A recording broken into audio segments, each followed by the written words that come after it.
Thank you.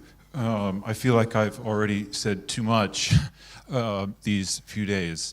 So I'm really looking for places to agree across divisions. I came here with that plan in mind, not to rehearse old quarrels. You'll know I didn't stick to my game plan at every move, but I want to stick to it now. And so I really just want to make one point here in trying to sort of draw together my thoughts about these remarkable few days. In the first report from the rapporteurs, we got a sociological perspective on these issues, which has been tremendously helpful to me in the conference. And the observation, Mr. Laval, am I getting the name right? Observed that there are emerging alliances in this area, in particular between disability researchers and disability activists, and that is a powerful new configuration in the world that is a real power, not just an ideal power, that can change social practices. And I think we should all agree about that. He also, where is he? Is he in the room? No, he's not. Oh dear. He also observed that there are sharp divisions in this area that continue, and I think we can all agree about that. And the way he characterized the division was that there were some who wanted liberty and others who wanted protection. And here, I would like us to recharacterize that division. And here I particularly want to reach out to Anita and Gabor and Eilionoir to invite us to not characterize the dispute in that way.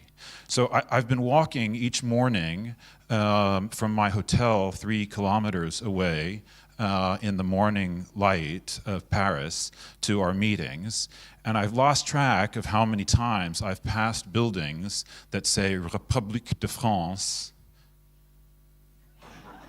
and then it says Liberté, Égalité, Fraternité. Now, we all know that many of the disputes in our society are about how to properly balance those 3 profound ideals. But no one thinks that we should choose one as opposed to the others. And I think the same is true here. I've had an opportunity, particularly with Anita, less so with Gabor, I'm sorry, but for Anita and I at long last, to talk through many issues, and she's emphasized it in her public statements here and in our private conversations, that she is not against protection. We need to protect people. This is part of care, this is part of the human life. We are born into care relationships where that kind of mammal protection is profoundly important. And certainly in the worlds where I'm traveling, the issue is not about choosing between liberty and protection. It's about how do you balance these 2 things. And so here it seems to me that the proper way to characterize the divide is that we all believe in both liberty and protection, and what we disagree about is the proper strategies, both at the level of ideals and at the level of real social relations, about how those 2 things can both be obtained in the right way. And I thought in our workshop this morning, the formulation that was offered about the logic of choice and the logic of care was an extremely helpful way of thinking about that. And so one way of characterizing the proper balancing structure would be to say the logic of choice comes first, and the only form of care that we should engage in is care that is with consent. And we've heard that idea advanced from a variety of different people from many different walks of life. I think on the other, so that's one side of the divide. Choice first, and care only insofar as it conforms to that principle.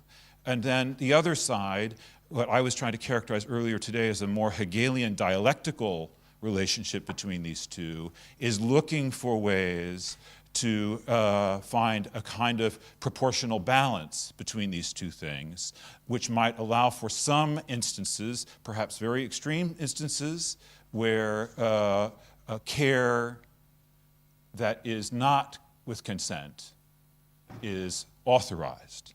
Some people have said that's an incoherent idea, that there could be no such thing as care that is coerced, and there I think some of us disagree.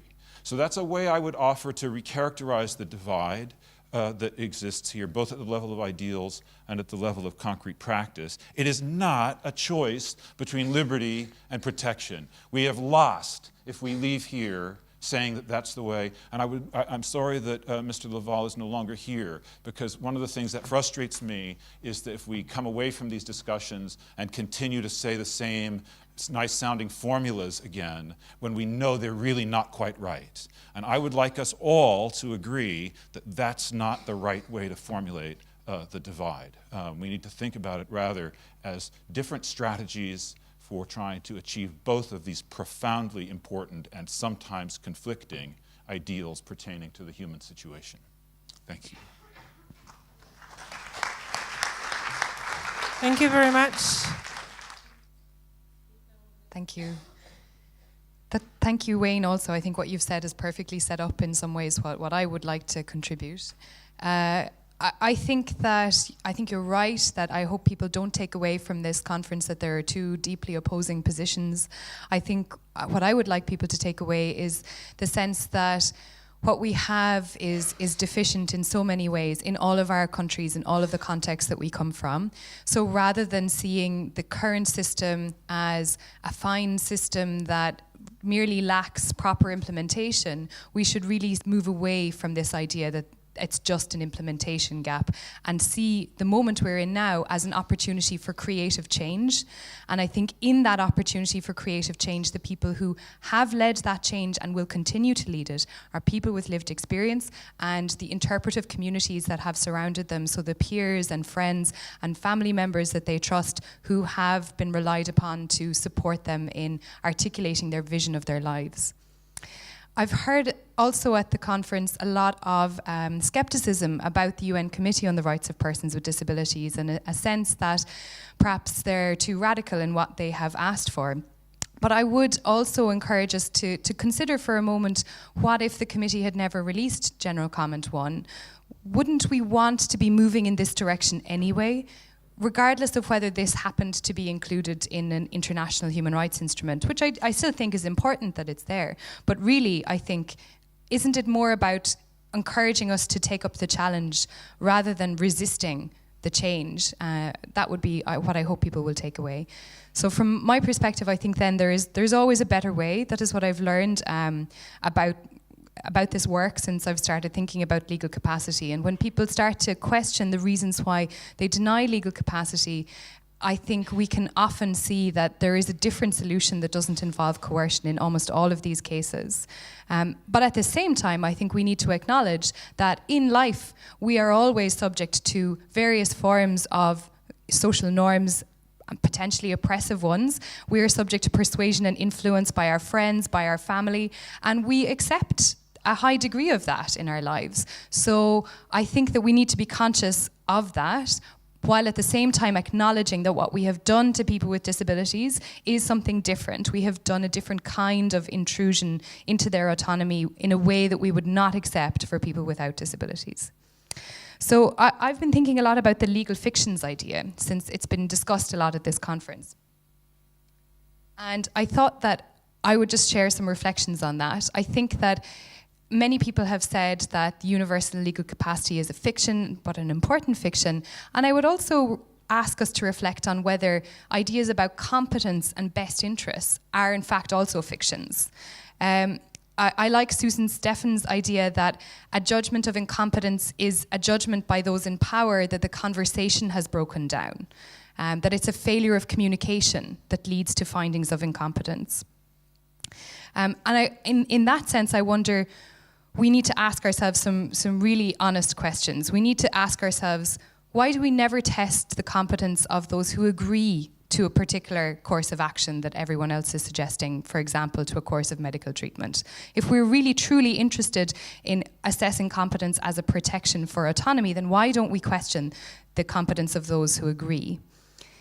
Also, as I've said before, if we think the assessment of competence is a protection for human rights and autonomy, would we be happy to subject ourselves to it? I think that's a deep question that we all need to be able to answer. And if, as I suspect, the answer is we wouldn't, and that we would find it overly intrusive, then let's be honest about what we're really doing with assessments of competence. If what we're really doing is saying there are some decisions we do not want people to be able to make, there are some things that as a society we believe no one should be able to put themselves in this amount of danger, then let's just be honest about what that is.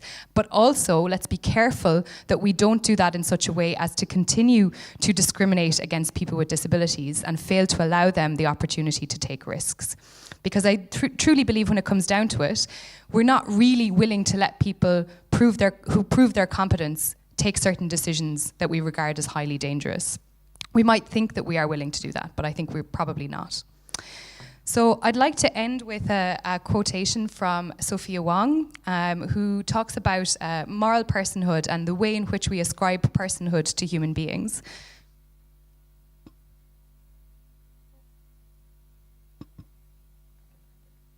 So she talks about the idea of taking a potentiality view of humankind, that the idea that by virtue of being human, each of us has the potential to develop moral powers. And she says perhaps this is too broad. She says, in this case, the theory might mistakenly ascribe moral status to all living creatures or even to trees, rocks, rivers, and glaciers. Such a theory could still distinguish among levels of moral status, but would surely draw criticism for being overly inclusive. I would rather err on the side of being over-inclusive, given the lessons of history. We are at the first stages of seeking intellectual and moral consensus about the permissibility of excluding certain human beings from moral consideration, just as our predecessors first started to question the social practice of slavery. It is especially important to guard against bias whenever the parties who are most privileged in a debate are precisely those who stand to benefit from the policies determined by the outcome of that debate. So I'd like to leave you with that thought. I know Benoit has also asked me to say something about a project I'm working on, so I'll just very briefly give you one sentence. I'm working on a project called Voices, and it seeks to gather the narratives of lived experience of people who have gone through a legal capacity denial or who are exercising their legal capacity against the odds, and to pair people with this lived experience with respondents from policy, from academia, from activism, who will provide critical responses to their lived experience in an effort to seek to change the paradigm of how we get legal and policy solutions to these questions and take those solutions directly from lived experience. So if anyone is interested in either telling me a lived experience for the project or in possibly being a respondent to the project, please come and talk to me afterwards. Thank you very much. Merci beaucoup. Donc on va prendre encore quelques réactions dans la salle. Yeah, well, I agree with what Wayne said about it's not a divide between liberty and protection, but I see it in another way. I think it's a wrong concept of liberty and protection, because when you're talking about protection here, you always think about coercion, about guardianship and other things, but protection, I mean, supported decision making is also protection. The community is a protection, the family is protection. It doesn't mean coercion, it mustn't mean guardianship. And the same with liberty. Liberty is not about being an isolated individual, because normally people in a normal life, in the family, wherever, make the decision in a dialogue with people around them. So when we are talking about supported decision making, like in the circle of friends or this person ombudsman, the decision came out of a dialogue with somebody else. Like you do in the ordinary family, you don't sit in a room by yourself and say, now I make a decision, and go out and tell everybody. You sit around the breakfast table or the dinner table and talk with people and say, oh, and somebody said something else, and then you come to a decision. So I think that the division is really, there is a divide here, and it's about if you want to continue to go for substituted decision-making or supported decision-making.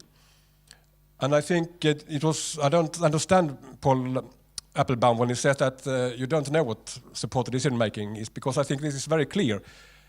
You can have a very different opinion if you agree about it or if you like it or not, but substituted decision-making very clearly is that the decision-making is taken away from the person and put to another person. And supported decision-making is that the decision-making stay at the person, but somebody else supports this person to express their will and preferences in words, because some person don't have any, no words, so they need somebody to express it into words and to communicate it to other people. I think it's very clear. You cannot blur the line here between these different kind of decision-making. And I think what I felt here is that is a divide here in the conference about your opinion about if substituted decision-making has to continue in some way or another, or it could be transformed to supported decision-making. Thank you very much. Thank you very much for your comments. Est-ce qu'il y a une autre réaction, brièvement? Très brève.